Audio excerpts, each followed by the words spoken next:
ഉപഭോക്തൃ കോടതി വിധി ലംഘനത്തെ തുടർന്ന് പാലിയേക്കര ടോൾ പ്ലാസ മാനേജിംഗ് ഡയറക്ടർക്കും ദേശീയപാത അതോറിറ്റി പദ്ധതി നിർവഹണ വിഭാഗത്തിനുമെതിരെ വാറന്റ് അയക്കാൻ ഉത്തരവ്.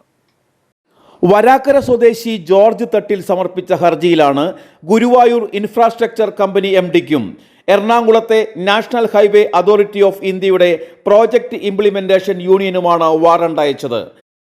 പണികൾ പൂർത്തിയാക്കാത്ത റോഡിൽ യാത്ര ചെയ്തതിന് ടോൾ കൊടുക്കേണ്ടി വന്നുവെന്നും വിവരങ്ങൾ തെളിയാത്ത രസീത് നൽകിയെന്നും ആരോപിച്ച് ജോർജ് തട്ടിൽ ഫയൽ ചെയ്ത ഹർജിയിൽ 10,000 രൂപ നഷ്ടപരിഹാരം നൽകാനും ആവശ്യമായ വിവരങ്ങൾ അടങ്ങുന്ന തെളിച്ചമുള്ള ബില്ലുകൾ 1 മാസത്തിനുള്ളിൽ നൽകി തുടങ്ങണമെന്നുമായിരുന്നു വിധി. എന്നാൽ വിധിപ്രകാരമുള്ള നഷ്ടപരിഹാര തുക കമ്പനി ഇതുവരെ നൽകിയില്ല. കോടതി പറഞ്ഞ സമയപരിധിക്ക് ശേഷം ടോൾ നൽകി യാത്ര ചെയ്ത ജോർജിന് തെളിച്ചമില്ലാത്ത രസീത് തന്നെയാണ് ലഭിച്ചത്. രസീത് ഹാജരാക്കിയ ജോർജ് നടപടി ആവശ്യപ്പെട്ട് ഹർജി ഫയൽ ചെയ്യുകയായിരുന്നു.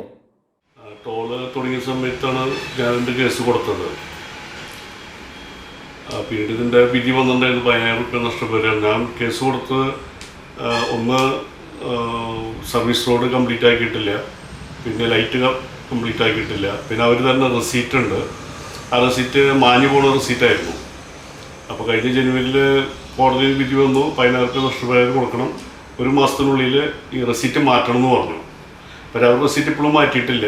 പഴയ മോഡൽ മാഞ്ഞു പോകുന്ന റെസീറ്റ് തന്നെ കൊടുത്തിരിക്കുന്നത്. പിന്നെ അവർ അപ്പീലൊന്നും പോയില്ല. അപ്പോൾ നമ്മൾ വീണ്ടും ഒരു ഹർജി ഫയൽ ചെയ്തു.